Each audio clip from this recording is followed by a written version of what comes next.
I hope that's okay with everyone. And Joan, would you introduce yourself? We have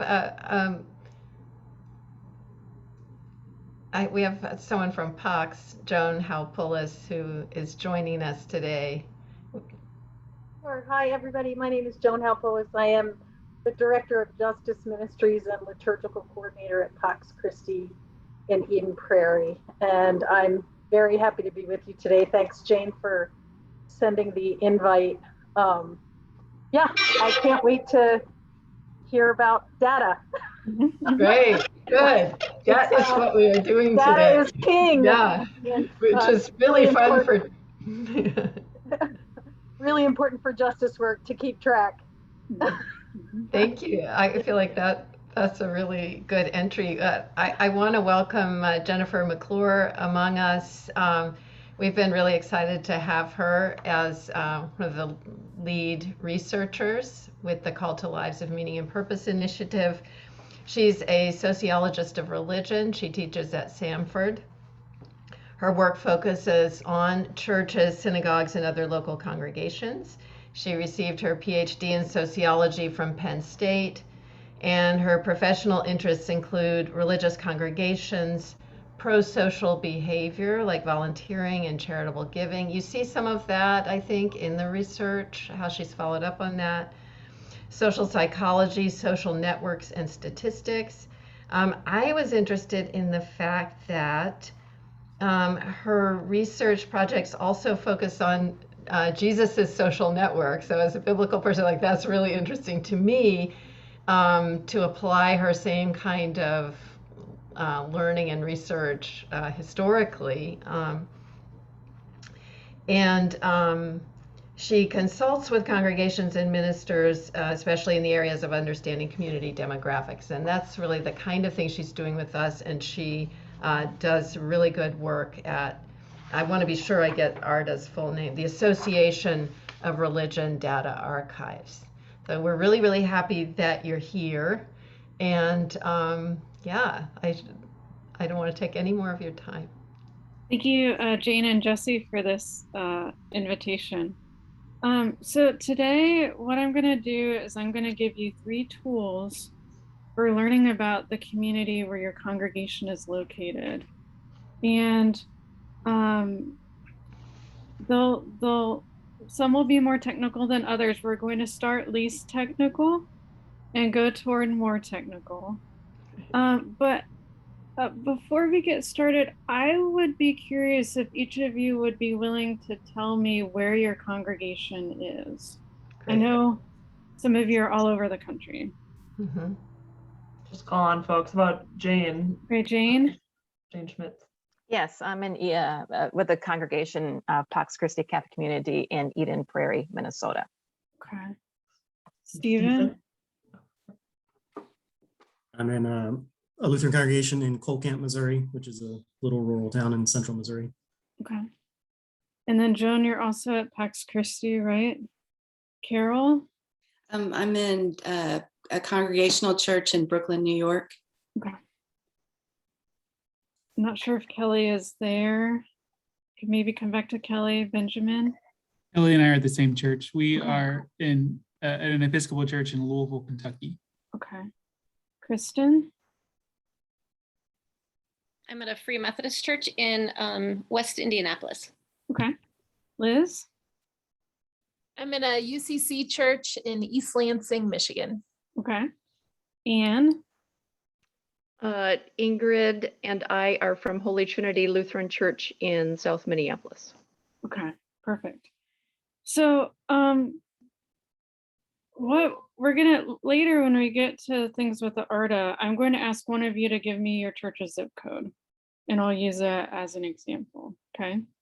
So the first, I'm going to talk about 3 tools, and Jane and Jesse will be giving you some resources about all 3 once we get done. Okay. So you'll get clear step-by-step guides for all 3 when we get done. So the first is basically get out into your neighborhood. Drive around. If it's walkable, walk around. Not all communities are walkable. But if it is walkable, I strongly encourage it. So I've been since March looking for a house, been unsuccessful so far. But you know, my top neighborhood, I thought I knew it well because I was driving around it all the time. Well, something happened where I got the opportunity to walk around it. And I was able to notice so many more things. So walk or drive around your community, notice who's out, notice maybe the age or style of homes, notice what businesses or churches or other things are around.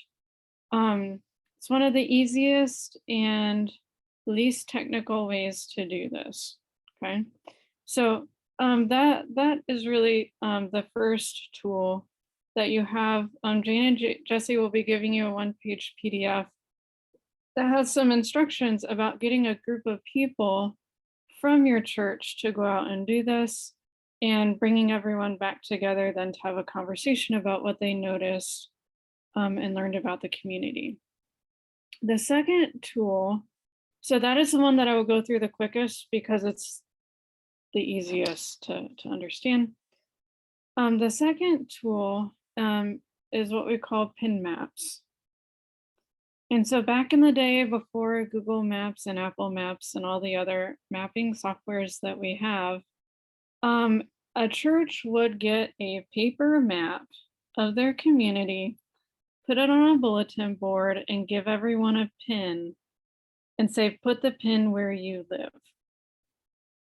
And it was a way for churches to see where their people were.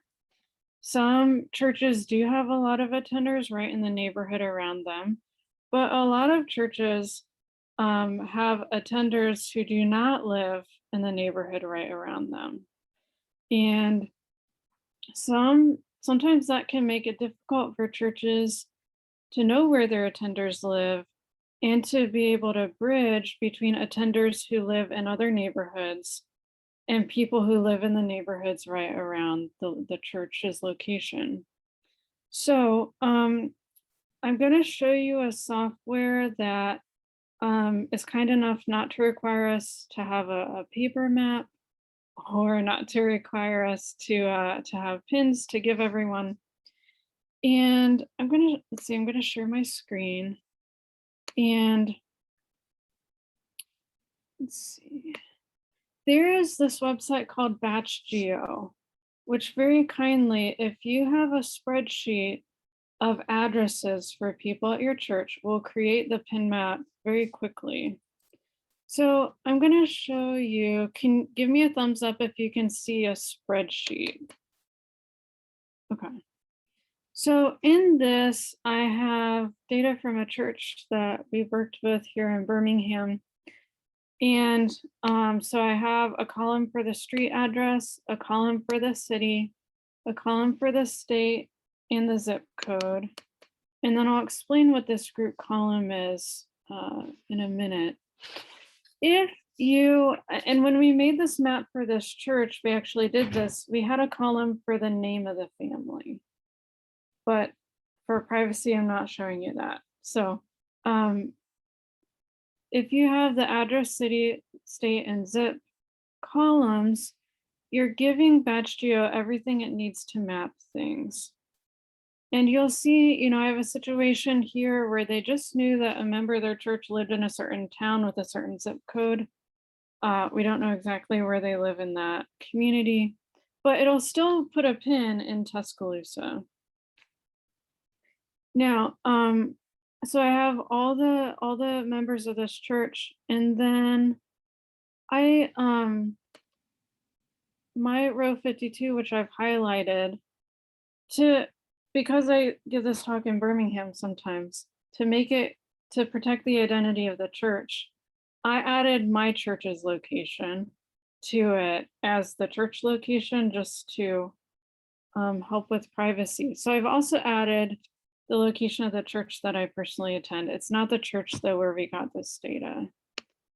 And in this last column, which is group, what this column will do is it will show different colors for each group number. So it will mean that I have one group, that I will have one color for everyone's address, and I will have a different color for the church's location, which helps the church's location to stand out. So all I need to do is to take this information and copy and then paste it into BatchGeo. And now the data is there, and I just have to tell it to map it. And so it knows that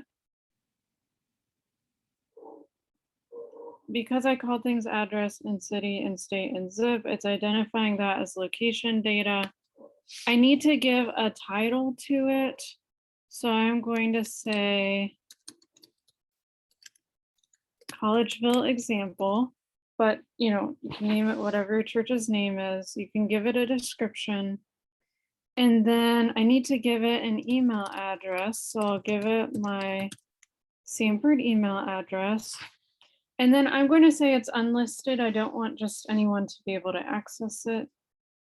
And then, make sure you read and agree to the terms of service, and then you can save the map. And then it will email you a link to your map. So as you can see, that was pretty quick. I have the link to this map. And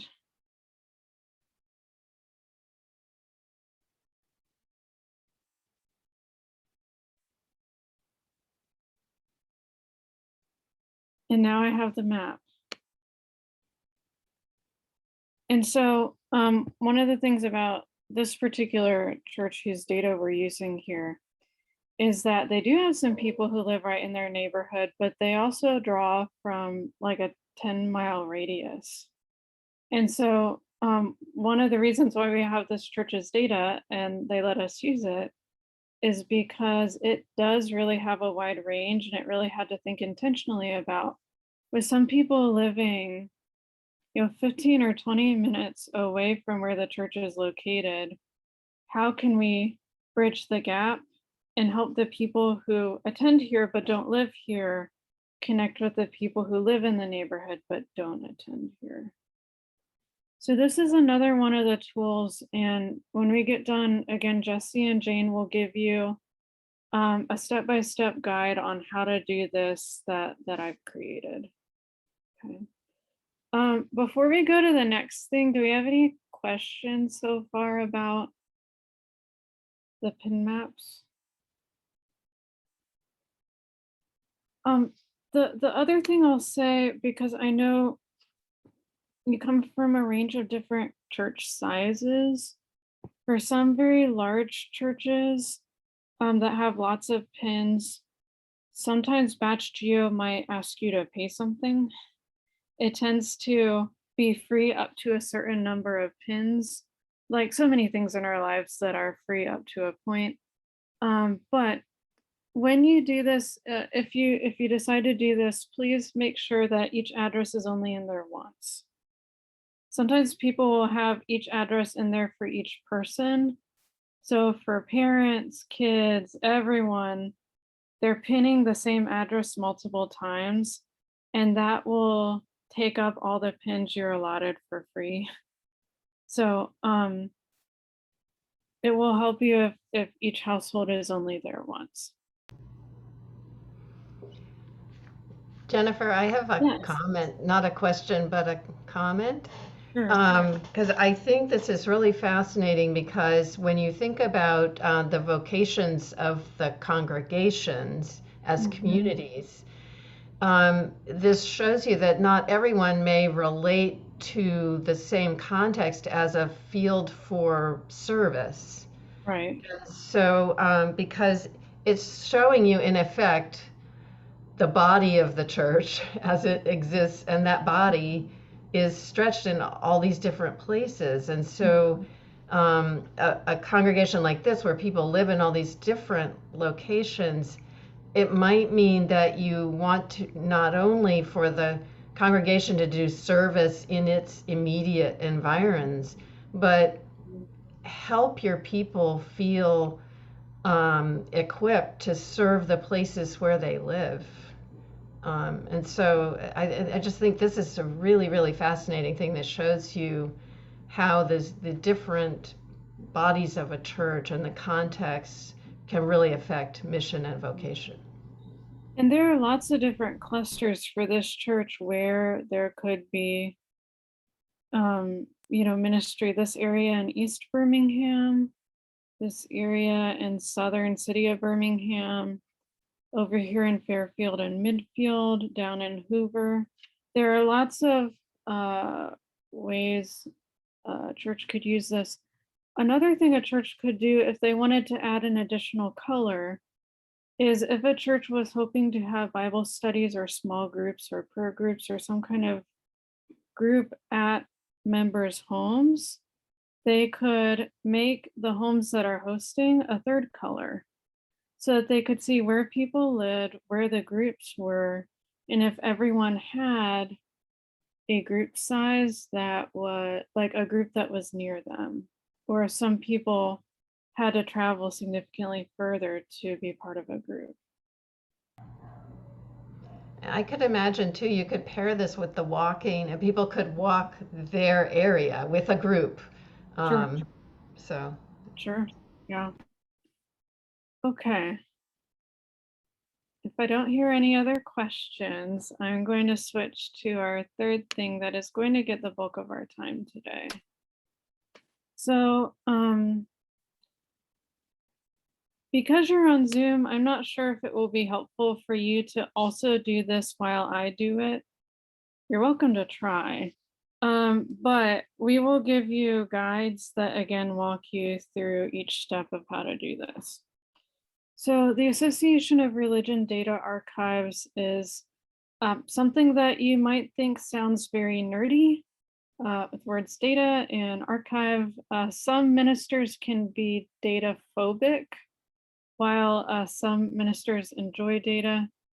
But this data archive has a variety of different constituents, educators and students, researchers, journalists, and congregations. And we're going to be looking today at our most popular resource for congregations. And to get that, I'm going to go to, on my screen, do you see this? Give me a thumbs up if you can see where it says Congregational Resource Center. Okay, I'm going to go there, and we have a number of different resources that I think you will find of interest here, but I'm going to show you the most popular one.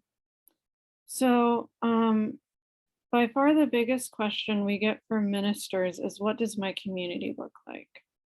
And in this, we have a demographic tool that gives a profile of the local community around a congregation.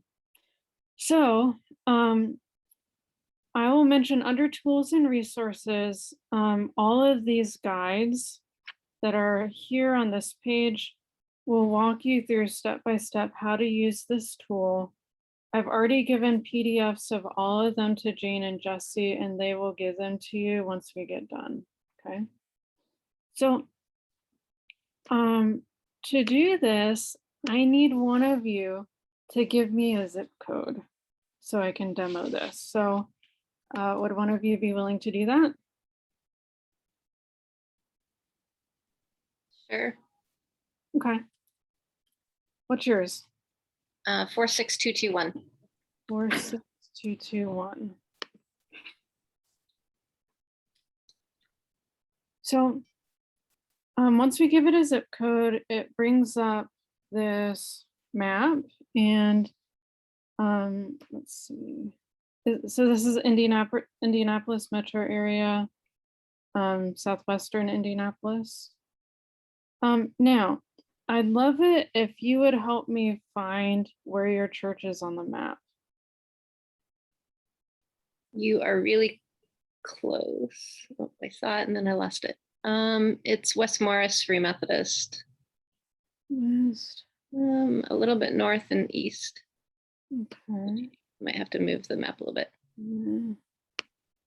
It's off of, it's on I Morris. see. Is it between right here? Wolf and Harding. Yep, there you go. From here? Okay.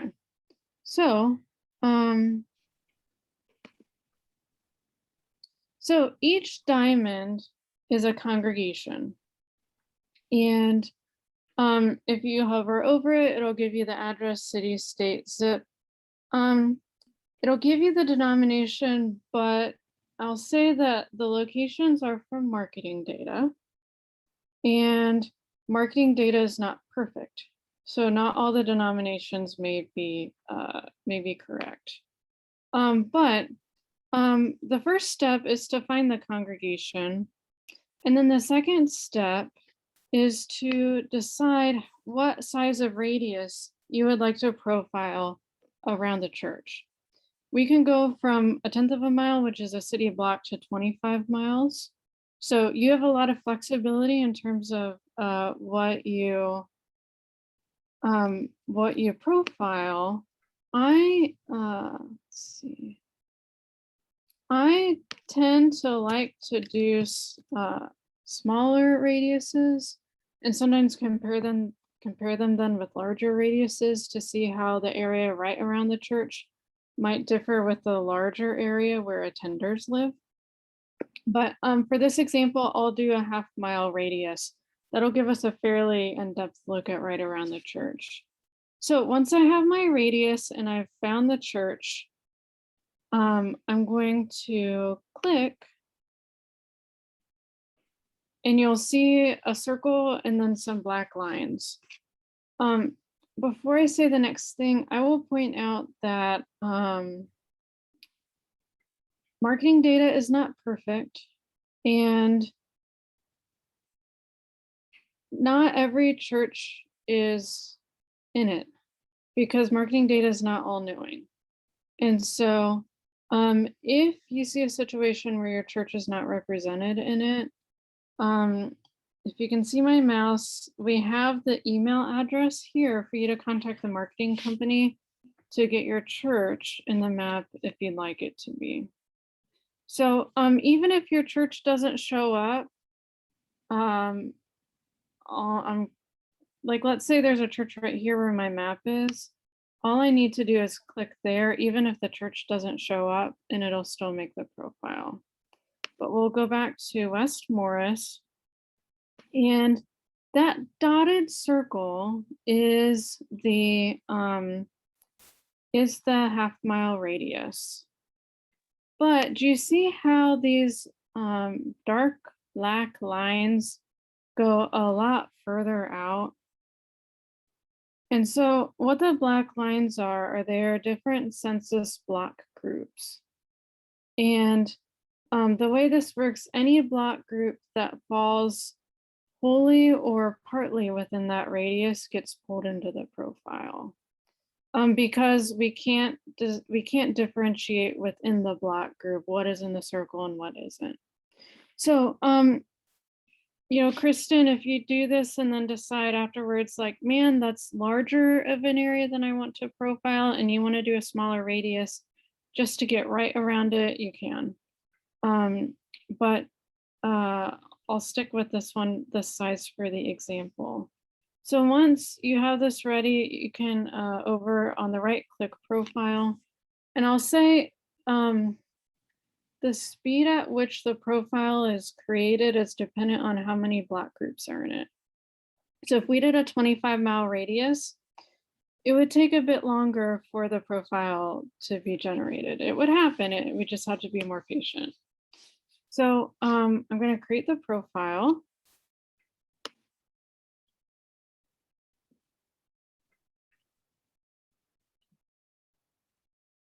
And here's our profile.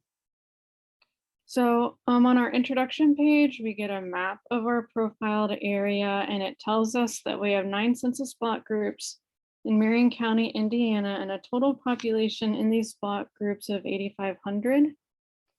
And it'll tell us that in between 2010 and 2015, the total population declined slightly by less than 1%. And then do you see how we have these blue tabs that walk us through different topics? So I'd like to walk through some of these tabs with you. And for each of these topical tabs, we have an overall guide to this feature that will walk you through all of them generally. And then we have in-depth guides that will walk you through each of these tabs in more detail. So for our one on religion, we have something that many of the ministers that we've worked with have found to be helpful. It starts with a list of the congregations within that radius. A lot of times churches want to partner with others in their community, but may not necessarily know who else is nearby. And so having this list can help for thinking about who's nearby that I can partner with. You can also find that in the map with all the diamonds that we just saw. We also have information about which religious groups are growing or declining the most in the community, so you can see the change, okay? And so you can sort by change, you can sort, oh no, this is, the ARDA has another feature that's sortable, but this one you just get the list and you can see who's growing and who's declining. Our next tab, we look at housing. One of the things that we can look at is population mobility. So how much turnover there is in a community is helpful to know for whether there are lots of new people coming in and through, or you know, everyone's been there for decades. Those create different ministry opportunities. And so in this community, we can see that almost 80% a year ago were living in the same house. Another 20% were in the same census area 1 year ago. So in this community, there's been very little, very few people moving in from outside this community. We can get information about the total housing units, the total number of owner-occupied units, the total number of renter-occupied units, and the total number of unoccupied units. Okay, so is it more homeowners? Is it more renters? In 2015 in this community, about 20% of the homes were not occupied, which is meaningful for understanding housing here. You might be thinking, wow, 2015 is really old. Anyone thinking that? Like, don't you have anything newer? There's a lot that's happened since 2015. I will say the ARDA is working on right now a redesign of the entire website. And so when that comes out, I will have to revamp all the guides that we're giving you. It's probably not going to come out for probably at least another year. So, but when that revamp happens, we'll have updated data. Our programmers have just asked us not to request any other updates until they get that done. But newer data, I think 2019 data is coming. And then you can see things about age of housing units. So in this community, a significant number of the homes were built before 1940. We can see things about the value of housing units. And so this can give you a sense of, you know, the socioeconomic status of families, but also the age of homes, which sometimes, but does not always, well, it can be an indicator of how long the community has been there, or if it's a newer community. We have things on income. So many churches want to look at things around poverty, employment. In this community, almost 40% are at the poverty level and another 10% are near the poverty level.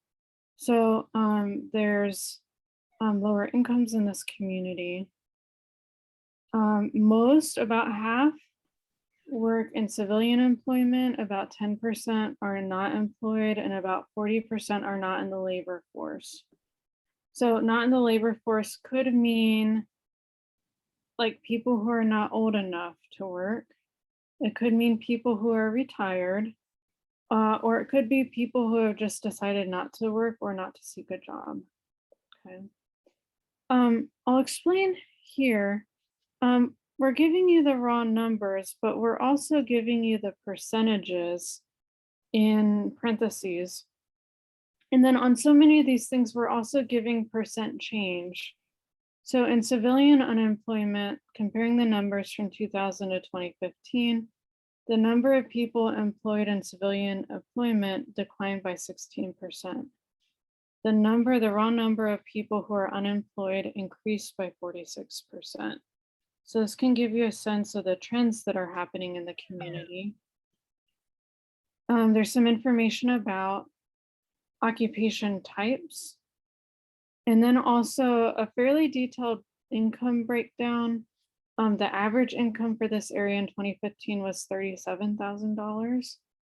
And you can see in a more detailed way what percentage of people fit into different income categories. So Kristen, it seems like this is a more lower income community. Would that be accurate? So we have a gender and age categories. So you can see population who are female, population percent who are male. Sometimes people want to look at how many people in my community are retirement age. How many people in my community are children or youth or young adults. We give some broad breakouts in terms of age. And I can see that in this community, the number of people who are 60 to 74 has increased. The number of people who are younger than 30 has declined by a bit. So again, it can give me a sense of the changes that are happening in the community. And then if there's a specific age group that your church might really want to target and minister to, we give you that so you can really dig into the details, okay? So I have 3 more tabs, and then you might notice that there are these yellow boxes that I keep skipping over. It's actually a really cool feature, but I'm gonna go through all the tabs and then go to that. So our next tab for education, often people in communities will want to think about education levels, not only for where to target their ministries, but to maybe help people who need educational opportunities. And so in 2015 in this community, about 1/3 of people did not have a high school diploma at age 25 and older. And almost 40% had a high school diploma, but not anything past that. And so in this community, that would be something that a church could look at in thinking about addressing and ministering in that area. I'll make a point real quick here about percent change. And you can see that in this community, the areas where we're seeing the most growth is some college, a bachelor's degree, and a graduate degree. But those are our smaller segments of that community. So in 2015, the percentage of people who had a graduate degree was 8%. But we see 54% increase. The smaller the numbers are, the larger the increase looks. So it might look like, and I'll give the example down here. We give information about school enrollment.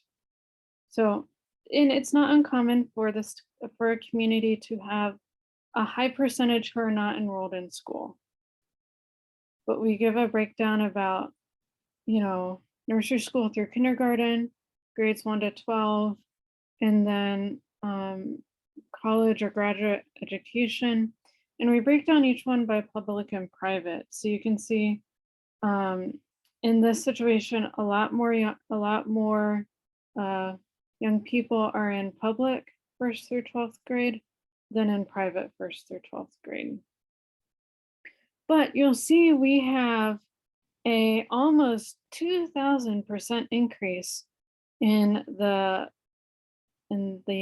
percentage or in the number of people who are in private 1st through 12th grade.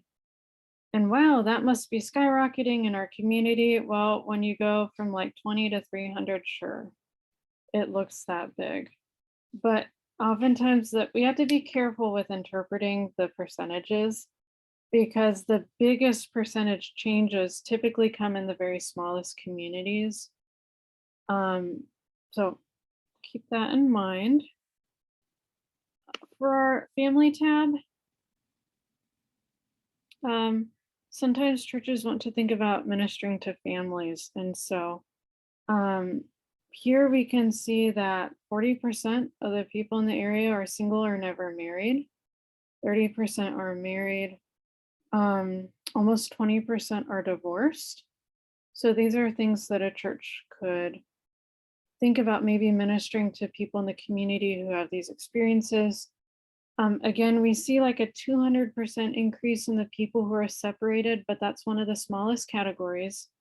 So we just have to be careful with how we interpret the large percentages for the small categories.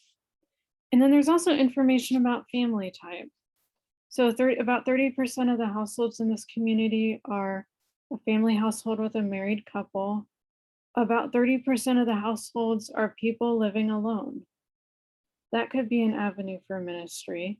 It could be someone young like me who's not married and who lives alone. It could be someone though who's retired and maybe they're widowed and they're living alone in that situation. So that is something a number of churches that we've worked with have had interest in exploring. And then we have a race and ethnicity tab. And here, so in this community, it's 75% non-Hispanic white, 13% Hispanic or Latino, about 10% African American, and then very few in others. We can see that in this community, there's been a slight decline in the number of residents who are non-Hispanic white, a decline in the number of residents who are Hispanic or Latino, and an increase in the number of residents who are African American, but again, that's a smaller category. So we just need to keep that in mind as we interpret that percentage change. We also have information about what languages are spoken at home. Sometimes churches want to minister in the area of ESL classes or things like that. And so in this home, about 20%, in this community, about 20% are using Spanish or Spanish and English at home. But 13% are using only Spanish. So I'm wondering if there could be some areas for maybe ESL opportunities or conversations for maybe churches in this area might want to consider having resources or services or things like that in Spanish language to reach out to these communities. So this is an overview of all the information that's here. Have any of you, can raise your hand or something, have any of you heard of a resource called Mission Insight? Anyone? A couple of you? Okay. Now, a resource like Mission Insight will have some fun, like consumer preferences kinds of information about, here are the characteristics of young adults in your area, or here are some fun and interesting cultural dynamics in the area. We do not have that because the only thing in this feature that's based on marketing data is the locations of the congregations. Everything else is based off of census data. And some of our decision for that is, one, that the census data is free. Two, and marketing data certainly is not. The second thing is that a lot of times marketing data profiles like Mission Insight, and there are a variety of others, will actually include people in the profile who are not in the profiled area. So how a lot of marketing demographic analyses work is they'll have people from a wider geographic area than what's being profiled, but they'll adjust the percentages or the age groups or the marital statuses or education levels or racial groups to match the specs of that profiled area. What this gives us is only people who live in this area are in this profile. And we prefer that to the other method. So as I've gone, I've skipped over these yellow boxes and I'd like to turn to them now. They help us to answer two main questions. Sometimes the question that we get from people is, okay, so you're telling me about this profiled area, but is there variation within the profiled area? You know, are some of the neighborhoods different? And we also get questions of, okay, I know this about my community now, but is it normal or is it unique? And so clicking on the yellow box will help you to answer those questions. So we have color-coded maps where this one is about race and ethnicity. So if you see here, the solid red are neighborhoods where at least 80% of residents are non-Hispanic white. Slash red is at least majority white. Slash blue is at least majority African American. And do you see how there's some yellow neighborhoods? These are neighborhoods where there's no clear majority. So more like mixed racial neighborhoods. So we can see around our church here, within not too far, like within this half-mile radius, we have neighborhoods that are at least 80% white, neighborhoods that are majority white, neighborhoods that are majority African American, and neighborhoods that are mixed ethnicity, all within a half-mile or so of this congregation. And this one is nice. You can zoom out as much as you want. And I'm not exaggerating. We're well outside the Indianapolis area now. But sometimes it's helpful to look at, I know in Birmingham, we have significant residential segregation by race and income and education. And zooming out can give you that broader snapshot. And we can see how the blue is neighborhoods that are predominantly African American. There is some racial residential segregation, but I'm living in Birmingham. I'm pleasantly surprised by how many communities there are that are mixed, that are yellow. Okay. And you can go back to any of the tabs that are and find the yellow boxes and go here. Or once you're here, you can go to any of the topics here. So let's say I'm looking at race and then I want to switch to looking at education levels. I can just select it here. And I'm going to get a map of the percentage of people 25 or older with at least a bachelor's degree. And so the darkest orange is the smallest percentage and the darkest purple is the largest percentage.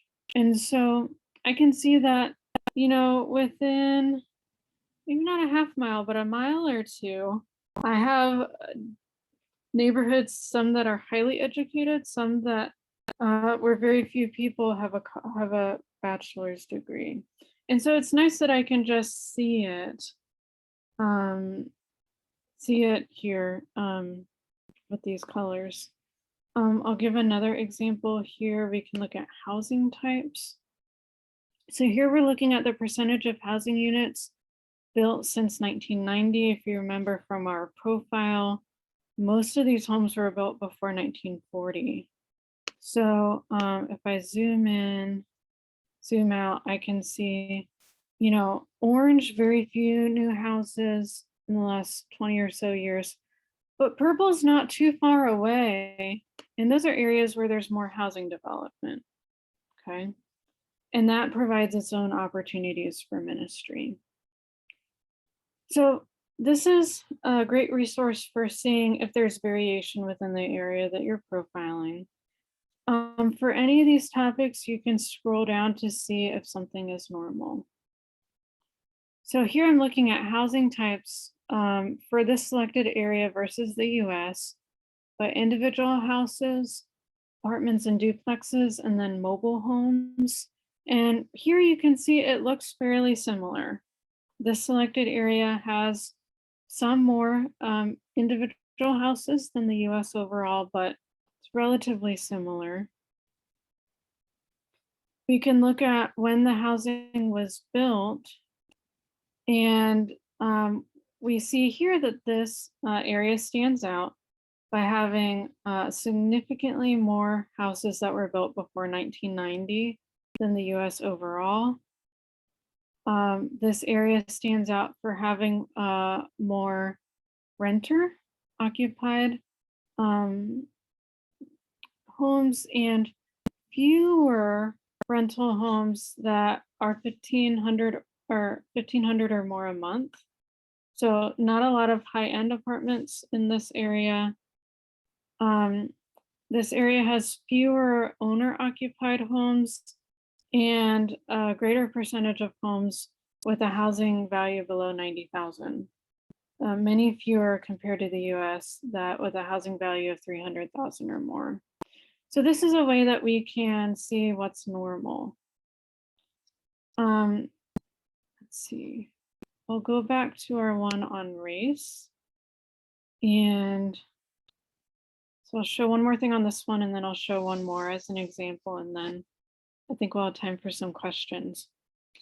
Here on this one for race, we can see this area looks sort of normal, definitely low on Asian communities, a little lower than the US on African American communities, and a little higher on Hispanic communities. It's fairly similar to the US in the percentage of people who do not speak English. Okay, so it's normal in that way. And we'll give you a breakdown of what percentage speak which languages. So English, mainly English and Spanish, and small percentages of some others. So and we'll give you for people who were born outside of the US, where were they typically born in this community? For people who are not born in the US, it's typically from Mexico. And then let's see, I'll show one more. And this is one that, this is not the one I meant to pick. I think I want this one. Okay. This is another one, sometimes for ministries that are thinking about church planting. This is one that lets you know growth, whether a community is growing or not, and how many young adults and young families there are. And so one of the really interesting things, and West Morris has been an excellent example to look at. One of the interesting things is that not far from this church, we have a neighborhood with many young adults and few families. We have a neighborhood with few young adults and few families. We have a neighborhood with few young adults and many families. And if it's a solid color, that means that above average population growth is expected in these areas. For the slashed ones, again, within a relatively, relatively close community, we have many young adults, many families, few young adults, many families, many young adults, few families, and few young adults, few families with below average growth expected.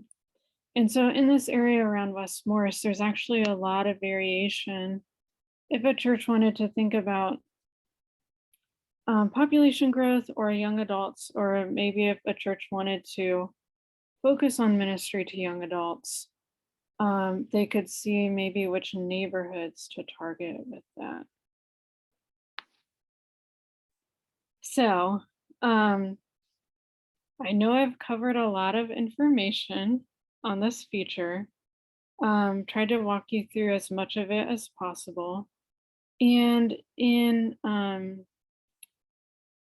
Jesse and Jane will give you handouts and guides that I've written for this feature that will guide you through every piece of it.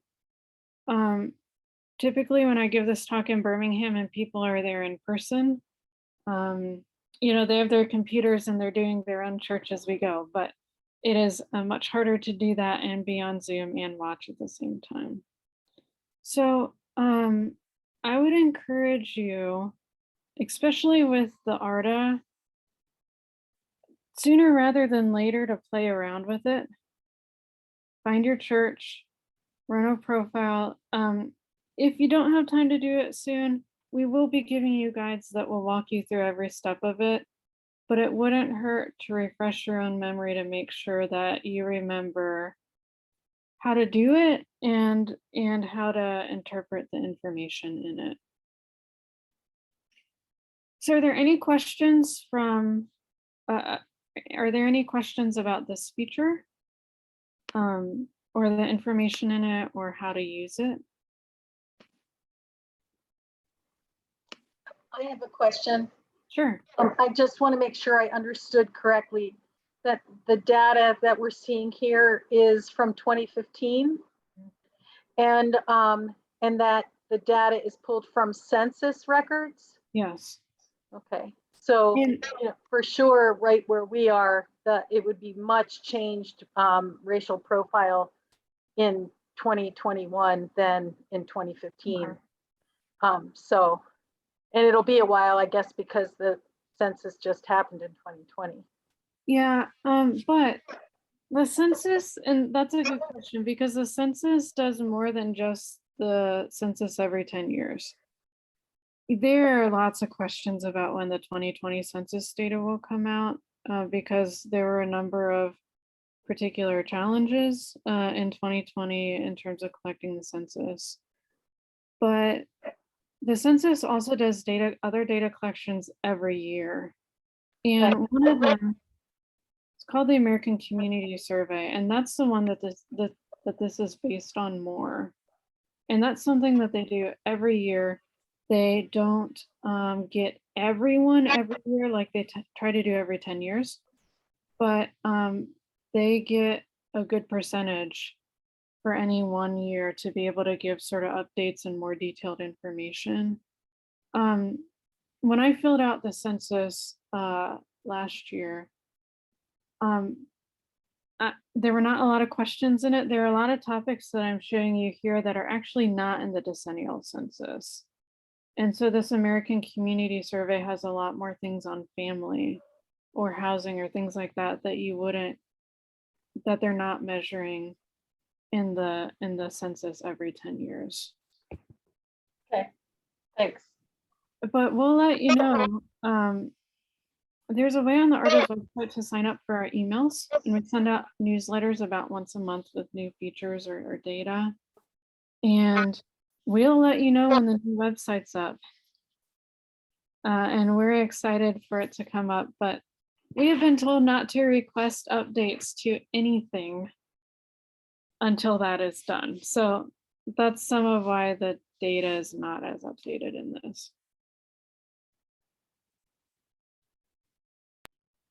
Are there other questions?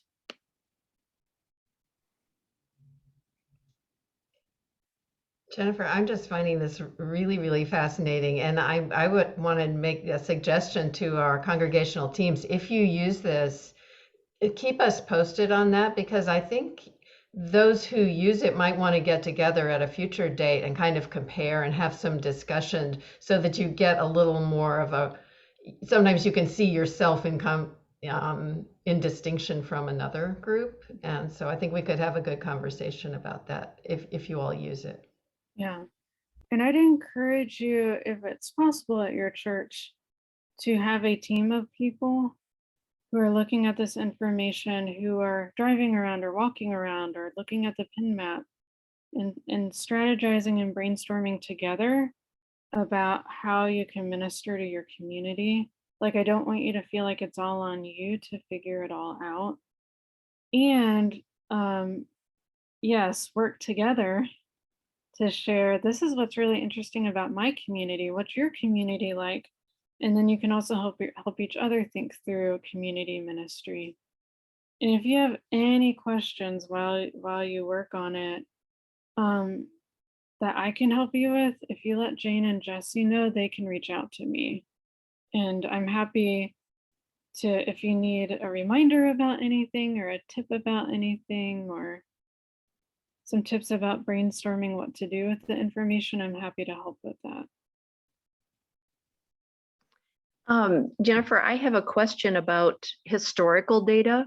Mhm. If we put together a team that wants to look backward, for instance, to see trends that might have occurred since, let's say, 2000 or even farther back, is it possible to use this resource to pull up that kind of history?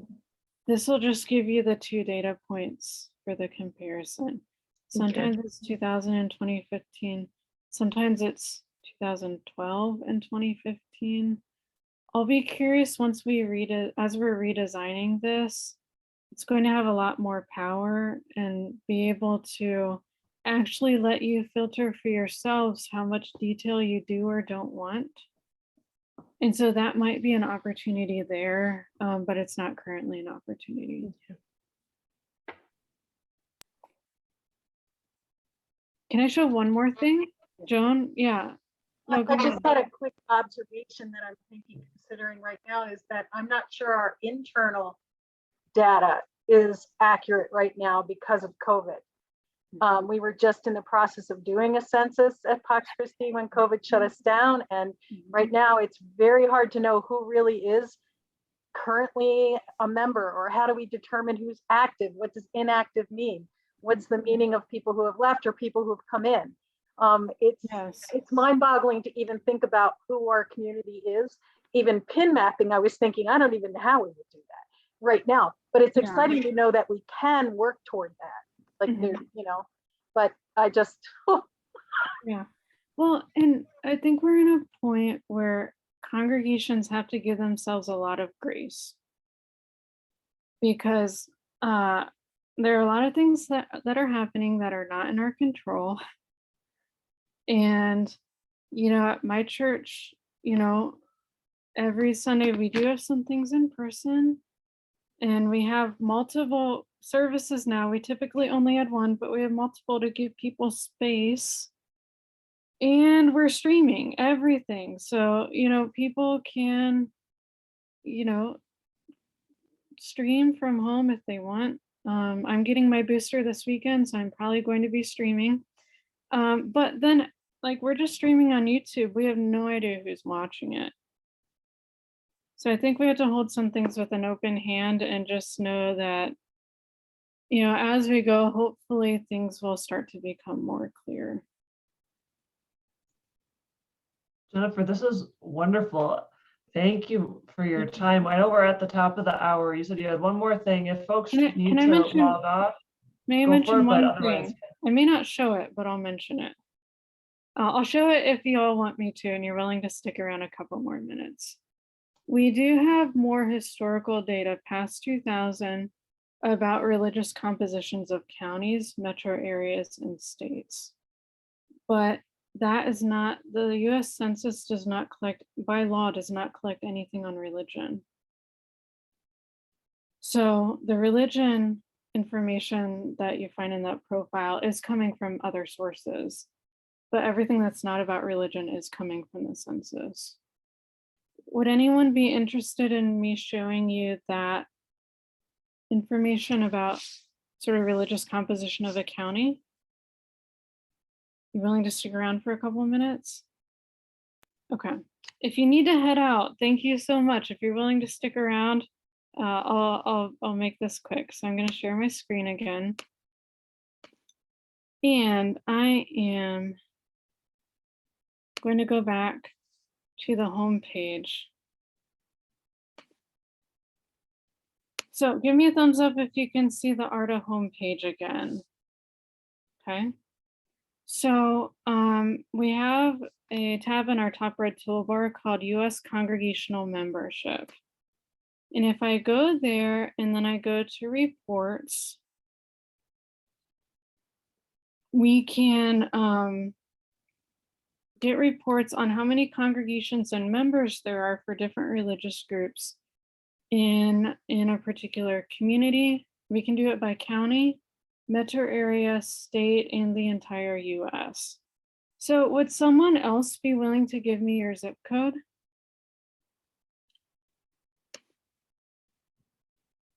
Four 40207. Did I get it right? Okay. So this is a data collection that is based on the smallest unit for this one is the county level. And this is a data collection that is done every 10 years by a network of denominational researchers. So it's not by the US Census. I have many friends who are working on this for 2020 and have been working very hard on it. But in this one, so Jefferson County, Kentucky, we can see all of the religious groups that at least these researchers are aware of are in the community. We can sort it by religious tradition. So if I just wanted to see all the Black Protestant or all the Catholic or all the evangelical Protestant or all the mainline Protestant, I could group it that way. I can also group it by family. So if I just want to see all the Episcopal or all the Baptist or all the Methodist or Lutheran or something like that, I can group it that way. And then for each religious group, we can group it by order of who has the most congregations in that county. So it looks like Southern Baptist and then Catholic and then non-denominational and then Churches of Christ. I can look at who has the most adherents. So we don't use membership on this because membership is complicated because different traditions define it differently. So we define it as adherent, which is members, their children, and other regular attenders. And we try to like even the playing field that way. So you can see by adherents, Catholics have the most adherents, and then Southern Baptist, Christian churches and Churches of Christ, then United Methodist. And then we can see sort of which groups are more prominent in the area. And then we have a 2010 report. 2020 will come out hopefully in the next year. We can go back to 2020, 1990, 1980. We can't go past 1980 for this data collection. But then we can also look at change. So which religious traditions have added the most adherents? Which ones have added the most congregations? So we can compare across 30 years, 20 years, and then 10 years with the understanding that, let's say a religious group participated in 2010, but didn't in 1980, we're not going to give you their change. So they're only going to show up in the change report if they participated at both time points. So this is not census data per se, but this is the longest trend data that we can give you on a particular community. And there is a link to this page from within the religion tab in the profile we created. So there are ways to get there to get to this page when you make that profile.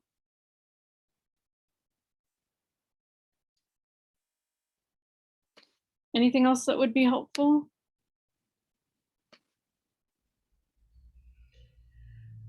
Can you print out the data? You will be able to once we have the new one. Once we have the new one, you'll be able to like make it into a PDF and print it. You'll be able to make any of the images into an image that you can download and save. But again, they've told us not to request anything until that's ready. So they know that we want it. and it's in the works. They just have to get all the other pieces done. You could just print the web page, but sometimes that gets a little wonky with formatting.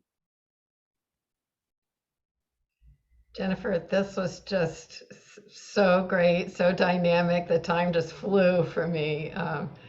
Data is very entertaining when you're absorbed in the topic. Yes. Yeah. So helpful. Thank you so, so much. And thanks to those of you who came. What a great day. Yeah. Thank you all for coming. I hope you can use it. And if I can be of help in any way, let Jane or Jesse know and they'll reach out to me. So Thank you. you. Have a good afternoon, everyone. Bye. Yeah, thank you. See you soon.